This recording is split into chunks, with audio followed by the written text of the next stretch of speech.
የኢትዮጵያ ብሔራዊ ባንክ ባለፈው ሳምንት ክፍያ ለመፈጸምም ይሁን በእርዳታ በስጦታ ወይም አንዳች ግዴታን ለመወጣት የውጭ ምንዛሪ በጥሬ ገንዘብ ወደ ሌላ ወገን ማስተላለፍን የሚከለክል መመሪያ ስራ ላይ አውሏል።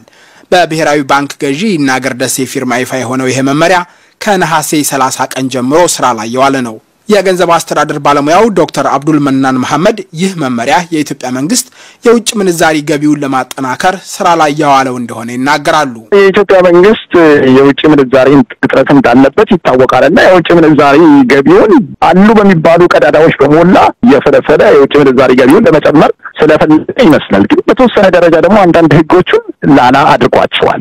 ምናልባት አላሰራ ብለው ይሆናል። ግን አጠቃላይ ግን እንደው አለ ቀዳዳ የተባለበት ቦታ በሞላ እየፈለጉ የውጭ ምንዛሪ ለመሰብሰብ ይመስላል። የብሔራዊ ባንክ መመሪያ ወደ ኢትዮጵያ የሚገቡ ወይም ከአገሪቱ የሚወጡ መንገደኞች የሚይዙትን የብርና የውጭ ምንዛሪ መጠን በዝርዝር አቅርቧል። በመመሪያው መሰረት ወደ ኢትዮጵያ የሚገባ ወይም ከኢትዮጵያ ለሚወጣ መንገደኛ በአንድ ጉዞ እስከ 3000 ብር መያዝ ይፈቀዳል። ወደ ጅቡቲ የሚጓዙ መንገደኞች በአንጻሩ 10000 ብር ድረስ በዚህ መመሪያ መያዝ ተፈቅዶላቸዋል። ከዚህ ቀደም በስራ ላይ የነበረው መመሪያ ግን ወደ ኢትዮጵያ ለሚገቡ ወይም ከኢትዮጵያ ለሚወጡ መንገደኞች 1000 ብር ወደ ጅቡቲ ለሚጓዙ ደግሞ 4000 ብር መያዝን የሚፈቅድ ነበር። በአዲሱ መመሪያ እንደሰፈረው የኢትዮጵያ ነዋሪዎች ወደ አገሪቱ በገቡ በ30 ቀናት ውስጥ የያዙትን የውጭ ምንዛሪ በሙሉ ፈቃድ በተሰጠው የውጭ ምንዛሪ መሸጫ ቢሮ በመገኘት ወደ ብር መቀየር ወይም በውጭ ምንዛሪ መቆጠቢያ የባንክ አካውንት ማስገባት አለባቸው። ይሁንና የውጭ ምንዛሪው መጠን $4000 ወይም ከዚያ በላይ ከሆነ የጉምሩክ ዴክላራሲዮን ማቅረብ ግዴታቸው ነው። በዛሬው ዕለት በኢትዮጵያ ባንኮች $1 በ52 ብር ከ52 ሳንቲም ገደማ ይሸጣል። ከአንድ ዓመት በፊት በመስከረም 4 2014 ባንኮች $1 በ45 ብር ከ78 ሳንቲም ገደማ ይመነዝሩ ነበር። ባለፉት 12 ወራት በባንኮች በኩል በሚከወነው የውጭ ምንዛሪ ግብይት የታየው ለውጥ 6 ብር ከ70 ሳንቲም ገደማ ጭማሪ መሆኑ ነው። የኢትዮጵያ መንግስት ያለበትን የውጭ ምንዛሪ እጥረት በቋሚነት ለመፍታት ከዓለም አቀፉ የገንዘብ ድርጅት ወይም IMF ጋር በተስማማው መሰረት ብር ከዶላር አኳያ ያለው የምንዛሪ ተመን በሂደት ሲዳከም ቆይቷል። በተለምዶ ጥቁር እየተባለ በሚጠራው በጎንዮሹ ገበያ የአሜሪካው ዶላር የሚመነዘርበት ተመን ከቦታ ቦታ ቢለያይም ከባንክ ግብይቱ የመቀራረብ ምልክት ግን እያሳየ አይደለም። በኢትዮጵያ መንግስት ባለስልጣናት እየታደነ ሙሉ በሙሉ በቁጥጥር ስር ባልዋለው የትይዩ ገበያ በአዲስ አበባ 1 ዩሮ እስከ 89 ብር $1 ደግሞ እስከ 90 ብር ድረስ እየተመነዘረ እንደሚገኝ ዶይቼ ቬለ ባደረገው ማጣራት ለመረዳት ችሏል። ይህ በመደበኛውና በጥቁሩ ገበያ መካከል የሚታየው ልዩነት ታዲያ ዶክተር አብዱል መናን እንደሚሉት ለመመሪያው ተግባራዊነት ትልቅ እንቅፋት ሊሆን ይችላል። ውጤታማ አይሆንም። አንደኛ ከውጭ ሀገር ወደ ኢትዮጵያ በሚገቡ ሰዎች ዲስክሬሽን ላይ ነው። ራሳቸው የለም ፎርም ሞልተው ወይም ደግሞ አሳውቀው ወይ ወደ ባንክ ሄደው መመንዘር ነው መንግስት ሊያገኝ ያሰበው። አሁን ባለው ሁኔታና ሁለት ደግሞ በኦፊሻል ሬትና በሌላ በፓራሌል ወይ በትይዩ ገበያ ባለው ሬት ስፋት አኳያ እንደፈለገ ነገር ቢሆን ሰዎች ፈቃደኛ ሆነው ወደ ባንክ ሆነው ይመነዝራሉ ብሎ ማሰብ የዋህነት ነውና በግለሰቦች ፈቃድ የለም ራስ ፈልገህ ነው እንትን መተለውና በዛ ሁኔታ ላይ ያናህል ውጤት ያመጣል የሚል እምነት የለኝም። ለማስገደድም በጣም ፕራክቲካል አይደለም። እያንዳንዱ የሚገባውን ሰው መፈተሽ ካሰቡ ሌላ ጉዳይ ነው፣ ተገቢ ባይሆንም። ይህን መመሪያ ተግባራዊ አለማድረግ ቅጣት እንደሚያስከትል ብሔራዊ ባንክ አስጠንቅቋል። ይህ መመሪያ ላለፉት 5 ዓመታት ገደማ ስራ ላይ የነበረው መመሪያ በመሰረዝ የተካ ነው። መመሪያው ከመውጣቱ በፊት የውጭ ምንዛሪ በእርዳታ ወይም በስጦታ ያገኙ ሰዎች ፈቃድ ባለው የውጭ ምንዛሪ ግብይት ቢሮ በመገኘት በ30 ቀናት ውስጥ ወደ ብር እንዲቀይሩ ታዘዋል።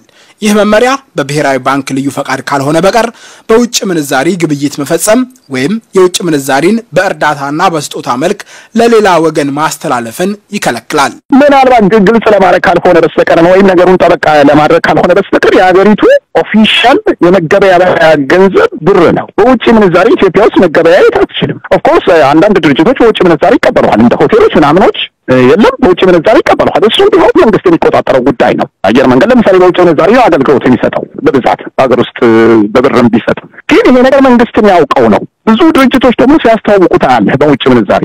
ለምሳሌ የሪል ስቴት ኩባንያዎች ዋጋቸውን በውጭ ምንዛሪ ሲያስቀምጡት አለ። ይህ ማለት ግን ክፍያውን በውጭ ምንዛሪ ይቀበላሉ ማለት አይደለም። እንደው ለማስተዋወቂያነት ይጠቀሙበታል እንጂ ችግሩ ምን መሰለህ አሁን ባለው የዋጋ ግሽበት አኳያ ወደዛ አይነት ቴንደንሲ እንዳይመጣም መጠንቀቅ ያስፈልጋል። የለም ሰዎች በብር ላይ እምነት እያጡ ስለሆነ ቀስ እያለ ብዙ ሀገሮች ላይ ተከስቷል። በሌሎች ከረንሲዎች ወደ መገበያየት የተሄደባቸው ሀገሮች ስላሉ ይህንን ነገር ጠበቅ አድርጎ ሀገሪቱ ውስጥ የሚሰራው ከረንሲ ብር ነው፣ ሌሎች ከረንሲዎች በጥቅም ላይ መዋል አይችሉም የሚለውን ጠበቅ አድርጎ ለመንገር ነው። ዶክተር ይናገር ደሴ የሚመሩት ብሔራዊ ባንክ ይህን መመሪያ ገቢራዊ ያደረገው የኢትዮጵያ ኢኮኖሚ ከውጭ ምንዛሪ እጥረት በተጨማሪ በዋጋ ግሽበት፣ የመንግስት የበጀት ጉድለትና የዕዳ ጫና በሚፈተንበት ወቅት ነው።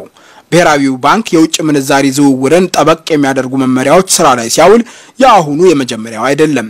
በኢትዮጵያ ብሔራዊ ባንክ ገዢ ይናገር ደሴ ፊርማ በጥር 2 ቀን 2014 ተግባር ላይ የዋለ መመሪያ የኢትዮጵያ ባንኮች በተለያዩ መንገዶች እጃቸው ከሚገባው የውጭ ምንዛሪ 70% ወደ ማዕከላዊ ባንክ እንዲያስተላልፉ ትዕዛዝ ሰጥቷል።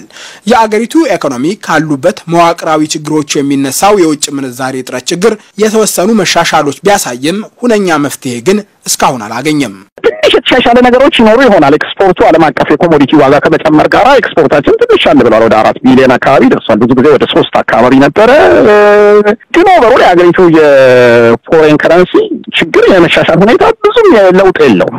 የነበረበት አካባቢ ነው ያለ ነው። ሌላ መታሰብ ያለበት አሁን የቡናም በለው ሌሎችም ሸቀጦች ኤክስፖርት እናረጋቸው ዋጋ ቢሻሻልም ደግሞ የምናስገባቸው እቃዎች እንደነ ነዳጅ አሉ ደግሞ በጣም ዋጋቸው ጨምሯል። ስንዴም በለው ዋጋቸው በጣም ስለጨመረ በኔት ኢፌክት ያን ያህልም ለውጥ የሚያመጣ አይመስልም። በገንዘብ ሚኒስቴር መረጃ መሰረት ኢትዮጵያ ከሰኔ 24 ቀን 2013 እስከ ሰኔ 23 ቀን 2014 ባለው አንድ አመት ወለድን ጨምሮ 2.1 ሚሊዮን ዶላር ገደማ ዕዳ ከፍላለች።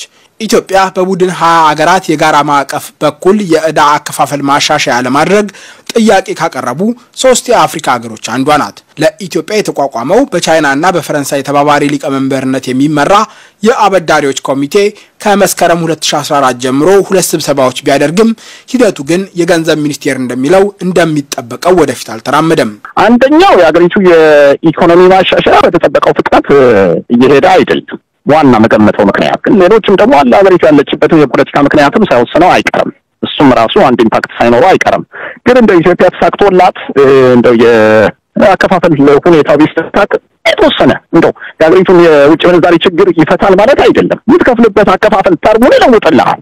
በየ6 ወር መክፈል የነበረው በየአመት ሊሆን ይችላል እና ጫናውን ትንሽ ቀነስ ያደርግልን ይሆናል። ግን በአሁኑ ሰዓት 100 ሚሊዮን 200 ሚሊዮን ዶላር የለም ማዘግየት ለውጥ ያመጣል እና ግን የሀገሪቱ ያለችበትን የውጭ ምንዛሪ ችግር ይፈታል ማለት አይደለም። የኢትዮጵያ የአበዳሪዎች ኮሚቴ ባለፈው ሐምሌ 12 ቀን 2014 ባደረገው ስብሰባ ስለ ሀገሪቱ የምጣኔ ሀብት ይዞታ ማብራሪያ የሰጠው ዓለም አቀፉ የገንዘብ ድርጅት አዲስ ስምምነት ለማበጀት ከአገሪቱ ባለስልጣናት ጋር ግንኙነት በማድረግ ላይ እንደሚገኝ ገልጾ ነበር። ኢትዮጵያ በታህሳስ 2012 ከዓለም አቀፉ የገንዘብ ድርጅት የተራዘመ የብድር አቅርቦትና የተራዘመ የፈንድ አቅርቦት በተባሉ 2 ማዕቀፎች የ2.9 ቢሊዮን ዶላር የብድር ስምምነት ተፈራርማ ነበር። ይሁንና በሁለቱ ማዕቀፎች ለኢትዮጵያ የተከፈለው 309 ሚሊዮን ዶላር ብቻ ነው። የተራዘመ የብድር አቅርቦት ባለፈው መስከረም 2014 የተቋረጠ ሲሆን ሁለተኛው ማዕቀፍ በአንጻሩ በሚቀጥሉት 3 ወራት ገደማ ያበቃል። የገንዘብ አስተዳደር ባለሙያው ዶክተር አብዱል መናን ዓለም አቀፉ የገንዘብ ድርጅትና ኢትዮጵያ አዲስ የብድር ስምምነት ለማበጀት የሚወስድባቸው ጊዜ እንዲህ ቀላል እንደማይሆን እምነታቸው ነው። እንደገና አዲስ ተርምና ኮንዲሽን መስማማታቸው አይቀርም። ያኛው ውል እንደፈረሰ እንቁጠር የኢትዮጵያ መንግስት በሚጠበቀው ፍጥነት ስላልሄደ እና አሁንም ከእንደገና ኔጎሼት ማድረጋቸው አይቀርም። መወሰድ ያለባቸው እርምጃዎች በምን ጊዜ መወሰድ እንዳለባቸው ልክ ለምሳሌ ባንኩ ጉዳይ ተወስኗል፣ የውጭ ባንኮች ጉዳይ ባለፈው ተወስኗል እና እንደዚህ አይነት ከባድ ሌሎች እርምጃዎችን መካተታቸው አይቀርምና ያተካቱ ከእንደገና አዲስ ውል መስማማታቸው አይቀርም። ግን አጠቃላይ ፋይናላይዝ ሆኖ እንደ ወደ ተግባር እስኪገባ 2 አመት ሊፈጅ ይችላል። ሌላ መታሰብ ያለበት የኢኮኖሚ ችግርም ብቻ አይደለም። ፖለቲካ ጉዳይንም ከግንዛቤ ሳትገቡ አይቀሩም ብሎ ማሰቡ የዋህነት ነው። ሀገሪቱ ያለችበት የፖለቲካ ሲቹዌሽን እና አንድ አመቱ እንደው ሲደራደሩ የተወሰኑ ነገሮች ላይ ተስማምተዋል ብንል እንኳን 2 አመት ማሰቡ እንደው ሪዝነብል ይመስለኛል። ዓለም አቀፉ የገንዘብ ድርጅት ለኢትዮጵያ ሀገር በቀል የምጣኔ ሀብት ማሻሻያ የ2.9 ቢሊዮን ዶላር ድጋፍ ሲያጸድቅ የጠቅላይ ሚኒስትር አብይ አህመድ መንግስት በበኩሉ ተዘግቶ የቆየውን ገበያ የሚከፍቱ በርካታ ማሻሻያዎች ገቢራዊ ለማድረግ ተስማምቶ ነበር። በኢኮኖሚ ማሻሻያው መሰረት ገበያው ሲከፈት ኢትዮ ቴሌኮምን የሚገዳደረው ሳፋሪኮም ሙከራ ጀምሯል። ለውጭ ባለወረቶች ተዘግቶ የቆየውን የባንክ አገልግሎት የሚከፍት ፖሊሲ የጸደቀ ሲሆን ወደ አገሪቱ ገበያ ብቅ የሚሉ ባንኮች እየተጠበቁ ነው።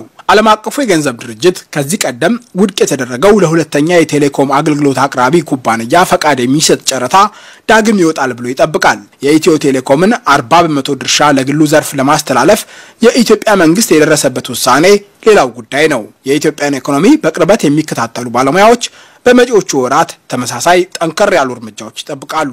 አድማጮች፣ ዛሬው መሰናዶ ተጠናቀቀ።